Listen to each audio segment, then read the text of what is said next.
work until my 500 level of the university.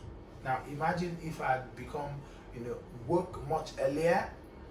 Maybe by now I wouldn't even be in the country, even be in Nigeria, right? So even though you're schooling locally, my advice to every undergraduate is that you should always be globally minded. Welcome back to my YouTube channel, guys. And in the past 1 month or so since I started this YouTube channel, you guys have been showing me a lot of love and I really appreciate that. And please share this video if you are an undergraduate or you're a graduate and you have mentees, junior colleagues, younger ones who are still in the university. They will find this particular video very useful. So today I'm going to be sharing 10 things I wish I did as an undergraduate, right? So while I was an undergraduate, of course I did quite a bit, but if I knew then the things that I know now, I think I would have achieved a lot more. So, and that's why I think I've shared this before on my Twitter and on my LinkedIn, and then I thought to also share this on my YouTube. So please pay attention, and I'm just going to go right into it. So the first thing I wish I did as an undergraduate is one, I wish I had sent all my assignments from 100 level through 500 level to myself via email for subsequent improvement into a full-blown article ready for publication. So as an undergraduate in any university today, your continuous assessment is either a written test or an essay-based assessment, right? And if it's an essay-based assessment, it could either be a problem question or an essay question. Basically, it's more expository, right? And if you're writing either of the two, it is usually on a topical issue which the lecturer has teased out of the topics from that particular course. And most times students just pull out of the handout, the notes the lecturer gave, online materials, and then they just put stuff together almost mindlessly without paying rapt attention. And of course, I mean, I'm just as guilty as you if you're an undergraduate and you've been doing just that. But what you can do differently going forward is to make sure that whenever you have an essay type continuous assessment, that you pay a little bit more attention. And the thought which should go through your mind is that this can be a potential article that I can publish in a reputable journal. So when attempting that question, you should, make sure it is well researched and your sources are well referenced. And by the time you're done, you can send, of course, submit the assignment and then email yourself a copy of that assignment. And then you can subsequently develop it into a full-blown article. Now recall that the topic which the lecturer gave you is what every other candidate or every other student would have also used. So when developing into an article, you can then, tweak it a bit and then maybe add another layer or another issue that you want to address, change the topic. But because you've done substantial research connected to that topic, it makes it easier for you to develop it into an article. Now, assuming I did only at least one of those essay type continuous assessment throughout my 5 years in the university, 2 semesters, I would at least have not less than 15 peer-reviewed articles by now. So if you're an undergraduate and you're listening to this, then you're very lucky because you can start to do things differently, and then you can have more peer-reviewed articles by the time you graduate. And you don't know what that means. People, my friends, have gotten jobs just because of the quality of the articles which they wrote as an undergraduate, and the partners were a bit interested in those articles, and that was basically all that was discussed at the interview. just explaining your thought process. So the more articles you have, the more your chances, one, of employability, of getting the attention, of the academics or the admissions committee when you are applying for a research-based master's. So the advantages of having peer-reviewed, published articles can definitely not be overstated in this video, and I hope that you guys are paying attention. Now, the second thing that I wish I'd done as an undergraduate is applying to one of my professors or one of my lecturers as a research assistant. Again, if you have an interest in the academia or you want to do a master's in the nearest future, a research-based master's, then you should definitely pay attention to this. So how can you apply to, so any of your professors or lecturers, and apply to them asking if you can be their research assistant, that you have an interest in conducting research, and you want to learn from their wealth of experience, that you can assist them with their chapter contributions to books, with their little research, with preliminary, works here and there, and then, help them also with administrative stuff. So when you give value to them, you also get value back because they are more seasoned researchers.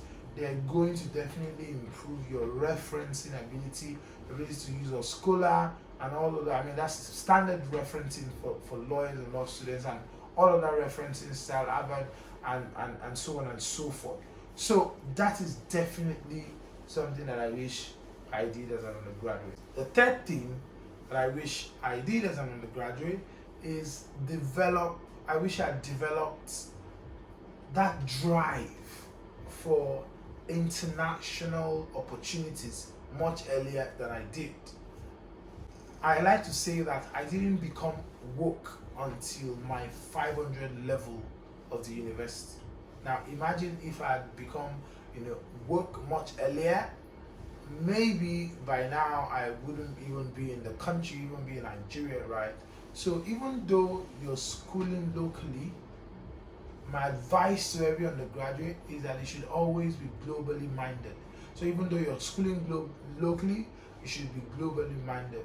And that means you have to cultivate the habit of waking up every morning and Googling opportunities for undergraduates, opportunities for African students, opportunities for African accounting students, opportunities for African economic students, and you never know what you will stumble upon. Let me give you a personal example.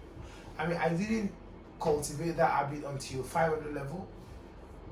So that day, and that was because I'd just been elected president of a student organization. So I was looking for opportunities which I could share with my members and so on and so forth. And then I started discovering opportunities which I was eligible for a year earlier. So if I had done that search or had cultivated that habit only 1 year earlier than that time, I would have qualified for certain opportunities. So if you're in your 100 level, 200 or 300, please, it is high time that you cultivated that habit of surfing the net for opportunities, international competitions, and a lot of these things can change your life, right? I mean, my first opportunity to travel out of Nigeria was based off of a competition, the international negotiation competition in India, the INC, right? And then the second opportunity as well was based off of an international conference which was organized by the International Law Student Association.